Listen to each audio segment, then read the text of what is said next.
судың астына біздің неме түшкенде тағдырымызды ушул шешіп тұрады. Егер 5 минут неме болмай қалса, аппаратты қалат ошол жерде водолазда қалышы мүмкін. Набихан Назаровдун иши күн сайын ушинтип башталат. Баткен шаарынан 18 чакырым, ал эми Тажикстандын Чорк айылына өтө жакын жайгашкан суу сактагычты маал менен кыдырып көз салып турбаса, өрдөк атканы да, балык тутуп көңүл ачканы да ээн жердеги көлдү көңүл ачуучу жайга айландырып алышкан. Шамдан кейін ким болбосо бүтүн кээинде ассаламу алейкум деп чыгып кетип атканда баары чолпонбай муршалып чыгат.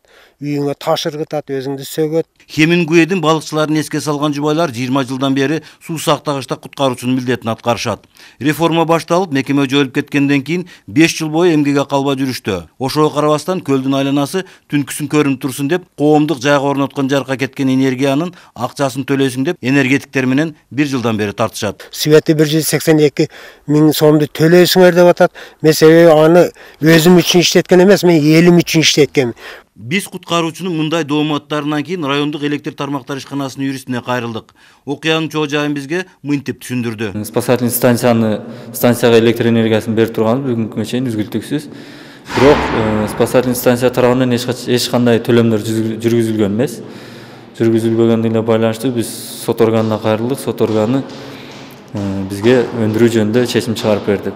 Мекеменин юристинин маалыматтарына таянсак, 186 миң сом куткаруучу Набихан Назаровго эмес, Осфот деген жоопкерчилиги чектелген ишканага салынган. Аталган ишкананын баары жогу билинбегендиктен энергетиктер ишкананын мүчөсү сенсиңдешип, куткаруучу Набихан Назаровдон карыз суроодо.